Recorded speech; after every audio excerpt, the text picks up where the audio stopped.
Selamat siang, saudaraku semua. Selamat bertemu di siang hari ini dalam acara selanjutnya,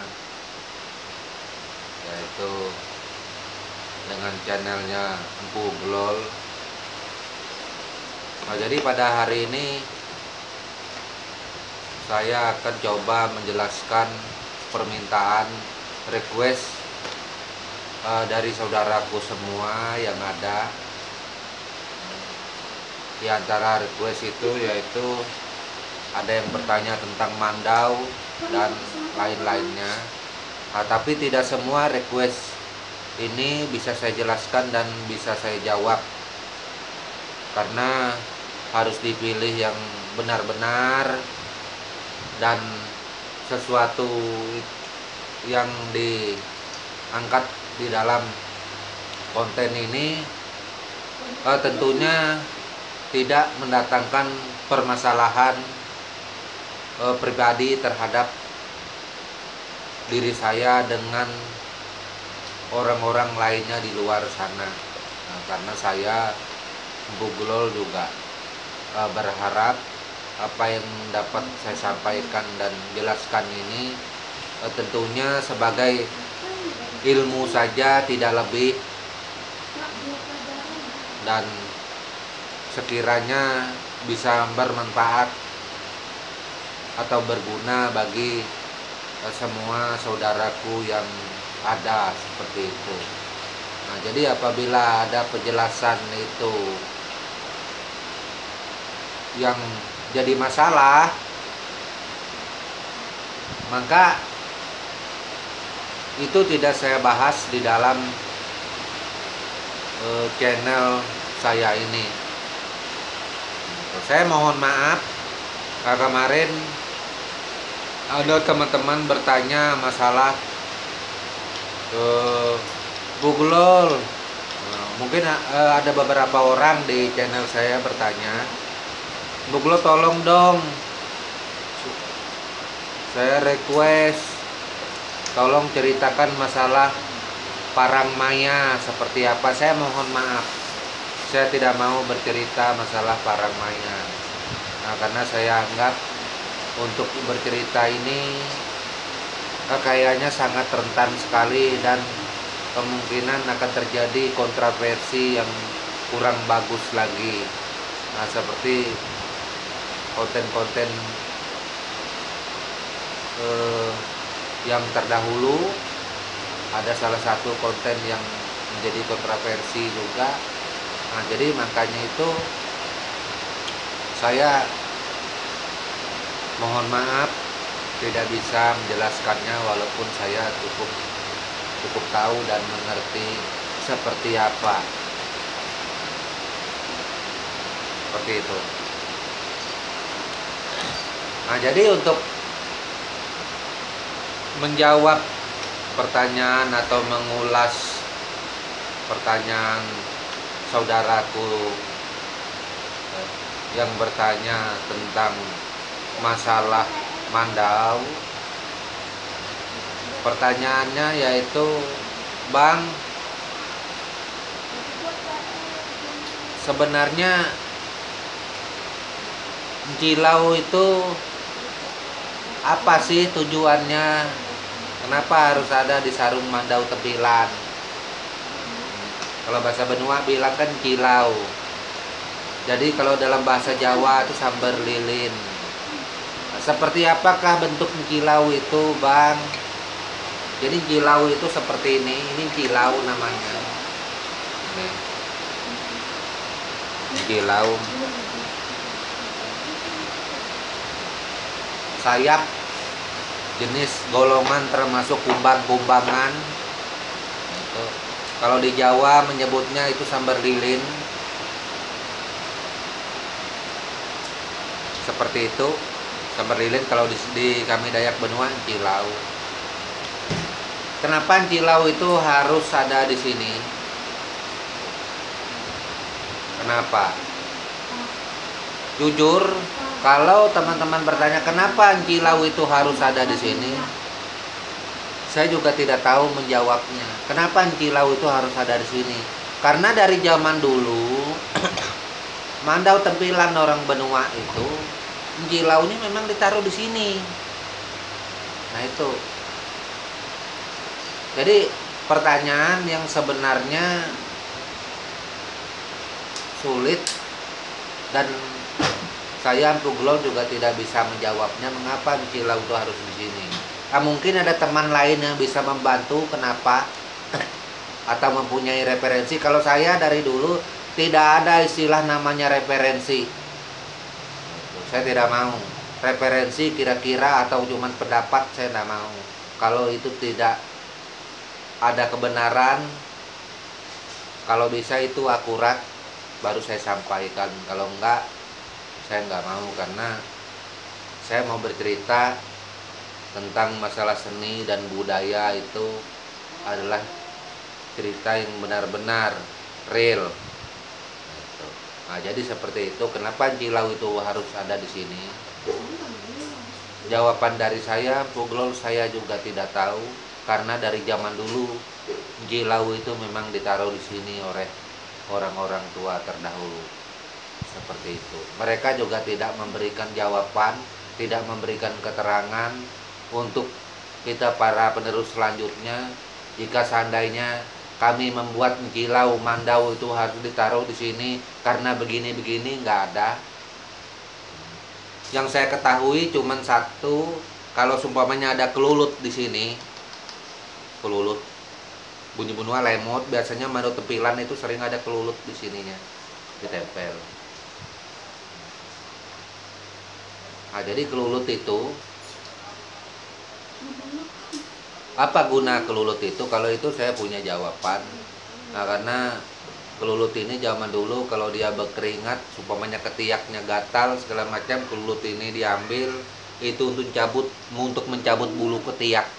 Cuman itu aja teman-teman, nggak ada fungsi lainnya. Kalau ada yang bilang fungsi lainnya dari kelulut dari Mandau itu, ya terserahlah saudaraku yang lain atau suku yang lain. Kalau kami Dayak Benua seperti itu.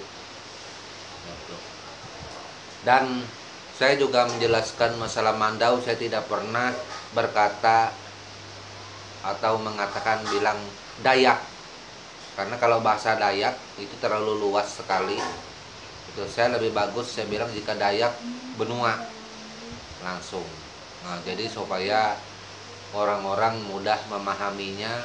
Jikalau keterangan saya salah, jikalau keterangan saya tidak benar, maka orang-orang Dayak Benua akan tahu kalau Empu ini salah. Jadi mereka mudah mencari saya, mudah menegur saya atas semua kesalahan yang saya buat. Kan seperti itu. Nah, jadi saya tidak mau bersembunyi di balik kata istilah Dayak karena terlalu luas sekali. Seperti itu, saya nggak bisa yang begitu. Jadi Cilau ini sebenarnya tidak lebih hanya untuk mempercantik style dari sarung Mandau Tempilan, nggak lebih dari itu. Jadi kalau tempilan yang sudah bagus, indah, diukir, dikasih Cilau, maka sebagian orang-orang benua menganggap itu sudah sempurna sekali keindahannya. Apakah Cilau ini akan dipakai oleh seluruh orang benua? Ya sebenarnya dipakai untuk seluruh orang benua di mana saja, tapi tidak semua orang Dayak Benua itu di sarung Mandau Tempilannya ada memakai ini. Barang ini kan tidak mudah ditemui, ada waktu-waktu tertentu dia bisa ketemu Cilau ini. Nah, jadi tidak semua juga Mandau Tempilan itu ditempel ini. Seperti itu. Jadi ada lagi yang bertanya, Bang, kenapa Mandau itu harus ada ikat merah dari sini ke sini, tali merah? Nah itu untuk apa, Bang? Itu kan sering ada tali merah dari sini ke sini diikat. Pertama, tujuannya itu kalau mandau itu longgar, karena kan sudah lama, biasanya mandau itu pasti rapat, jarang longgar kalau baru jadi. Kalau dia sudah lama, sering diasah, kena asahan batu, itu taruh di pinggang. Kadang kalau kita jalan pas dia agak sedikit turun gini kan, supaya nggak jatuh, itu pertama tujuannya, supaya kuat. Nah, sebenarnya kalau untuk ikat dari sini ke sini nggak mesti harus ikat merah. Ya sembarang aja sebenarnya nggak masalah. Dia hanya fungsi untuk menguatkan. Itu. Cuman kenapa harus ikat merah? Nah, seperti itu kan. Kalau kami Dayak Benua zaman dulu, mandau tempilan yang diikat merah itu bukan sembarangan dari ikat merah yang diambil. Jadi ikat merah yang diambil itu kebanyakan tempilan-tempilan orang Benua zaman dulu yang diikat dari sini itu diambil dari sentagat beam senarik bahasa Benua. Apabila senarik mate, tali sentagatnya itu diambil. Apabila orang yang meninggal mau dikuburkan, maka tali ikatan ininya yang diambil ini. Kan kalau orang Benua meninggal kan ini ada ikatan merah di sini talinya itu. Bahkan bisa kuning juga bisa. Nah, tali itu yang diambil sebagai pembungkam untuk dimandau. Makanya setiap mandau orang Dayak Benua zaman dulu apabila tergantung di dinding, tidak semua orang berani menyentuhnya karena mungkin ada yang jijik, ada yang takut. Nah, selain itu biasanya mandau-mandau seperti ini yang memakai tagat orang meninggal, tali beam senaring mate, itu bukanlah orang sembarangan. Orang-orang yang mempunyai ilmu yang tinggi bisa, orang-orang dianggap pengelima bisa, seperti itu. Nah, jadi itu tujuan daripada tali ikat merah pada mandau Dayak Benua. Saya tidak mau menyebutkan Dayak, tetap teman-teman ingat, saya tidak mau menyebutkan Dayak karena Dayak luas. Nah, mungkin saja Empu akan diprotes nanti kalau disebut Dayak. Nah, itu saya enggak, tetap Dayak Benua. Nah, seperti itu. Jadi itu ikat jilau sudah tadi ya kan, ikat merah sudah. Terus ada pertanyaan dari teman-teman lagi, Empu kasih contoh seperti apa bentuk mandau seorang panglima atau pangkalima atau panglima atau pemanuk atau ulun jagau itu, atau ulun jeni. Nah, jadi atau ulun yang disebut bahasa Benua lainnya menyebut ulun Batak Malak. Seperti apa mandau? Jadi saya rasa untuk mandau seorang panglima dengan mandau orang biasa atau orang manti hampir-hampir nggak ada bedanya, hampir-hampir sama. Yang membedakan, mohon maaf, hampir-hampir nggak ada bedanya karena mandau sama-sama tajam, sama-sama terawat, sama-sama terasa putih, kenasahan batu, dan tajamnya juga bagaikan silet, ketajamannya sama untuk poin di situ. Yang membedakannya yaitu apabila mandau orang yang memang jagau, yang memang pekerjaannya orang memang jani, berani, itu tahan timpas istilahnya, orang yang memang tahan tungkik istilahnya. Nah, itu jadi mandaunya itu diantaranya satu pasti berajah. Dia juga membuat bilah mandau itu bukan sembarangan, pastinya pakai ukuran menurut pemakaiannya dia.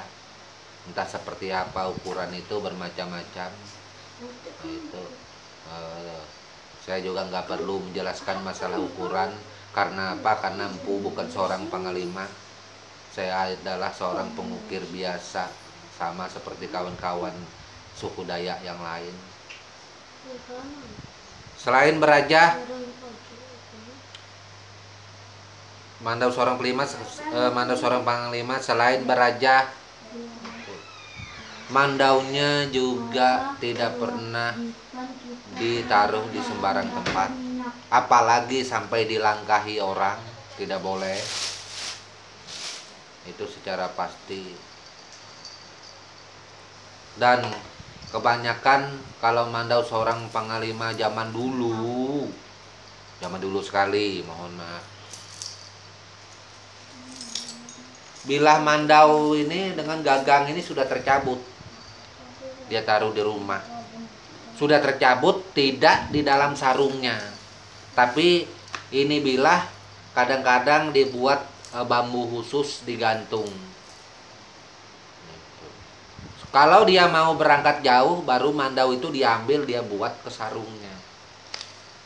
Seperti itu. Kenapa demikian? Karena mencegah kalau kelamaan di dalam sarung mandau bisa berkarat. Nah, jadi kalau dia dikasih keluar sekalian, digantung, ada semacam bambu itu menggantungnya itu. Nah, jadi mandau akan awet, tidak mudah berkarat. Ini jenis mandau yang dipakai seorang panglima. Jadi perbedaan khususnya mandau seorang panglima bagi kami Dayak Benua, mandau seorang manti bagi kami Dayak Benua, atau golongan bangsawan bagi kami Dayak Benua, tidak ada perbedaannya. Sumpamanya harus tempusar sekian, kami enggak. Tempusar itu sama saja kami. Antara tidak pakai tempusar 1 dan tempusar 3. Sumpamanya ada orang bilang, gimana Empu kalau sampai andainya ada tempusar sampai 4 sampai 5? Ya boleh-boleh saja kalau sarung mandaunya panjang. Karena salah satu tujuan tempusar ini di samping untuk penguat sarung. Seperti itu. Kalau bagi kami Dayak Benua bukan sebagai pertanda kalau dia seorang jagau, seorang panglima. Tanda seorang jagau itu yang sebenarnya bukan pada mandaunya. Mandau memang khusus, memang harus tajam, beraja, itu, dan lainnya, tapi tidak terlalu berlebihan. Itu tanda seorang jagau itu sebenarnya ada pada dirinya sendiri. Ilmu yang dia miliki siapa yang tahu, seperti itu. Itu. Kalau di zaman dulu ciri khas orang yang memang jagau, panglima, kalau orang Dayak Benua ini dari matanya. Biasanya kalau seorang panglima bagi Dayak Benua, matanya itu pandangannya pasti tajam. Kalau dia bertatapan dengan orang, apalagi orang itu berani, meskipun dia berbicara, saya ini takut, saya ini tidak berani, saya ini bukan siapa-siapa, tapi sorot matanya pertanda dia berani, tajam, nggak pernah takut pandangannya. Itu ciri khas salah satu seorang panglima bagi Dayak Benua zaman dulu. Jadi kalau orang Dayak Benua zaman dulu, biar dia bilang penakut, nggak berani, segala macam, di zaman dulunya, saya Buglo tidak cerita sekarang. Coba aja tes timpas kalau berani, pasti itu terjadi pertempuran. Itu karena orangnya memang sudah ditempa seperti itu, dia tidak takut gitu dengan masalah. Itu. Dan hidupnya juga, mati dan hidup itu bagi dirinya adalah hal yang biasa sekali. Apa panglima Benua ini tidak ada yang mati, tidak ada yang tewas di zaman? Banyak panglima Benua yang gugur, tewas, dibunuh oleh rumpunnya sendiri juga. Nggak ada masalah di zamannya dulu, seperti itu. Nah, jadi kita kembali ke pembahasan tentang Mandau. Nah, jadi itu teman-teman Mandau untuk Dayak Benua mungkin nggak ada lagi yang ditanyakan. Setahu saya kan cuman itu aja kemarin. Nah ya, request yang ada. Nah, jadi kalau ada request lagi tentang masalah Mandau, silakan saudaraku sampaikan, tuliskan di kolom komentar apa. Tapi sebelum menanyakan hal tentang Mandau, request yang ada, lebih baik cek konten video saya yang ada sebelumnya. Siapa tahu sudah ada jawaban di sana karena teman-teman belum mengikutinya. Nah, seperti itu. Banyak yang lainnya. Nah, jadi teman-teman semua, hanya itu yang dapat saya sampaikan.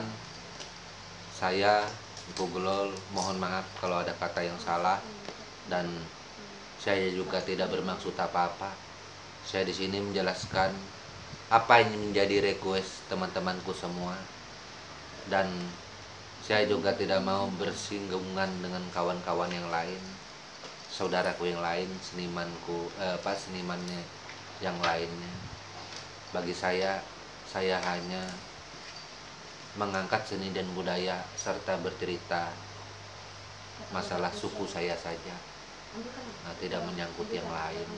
Kalau umpamanya ada yang lain merasa kalimat-kalimat saya itu nggak benar, nggak tepat, saya mohon maaf sekali. Terakhir bahasa Dayak itu kalau meminta maaf yang tiada taranya adalah tabe buat kita semua.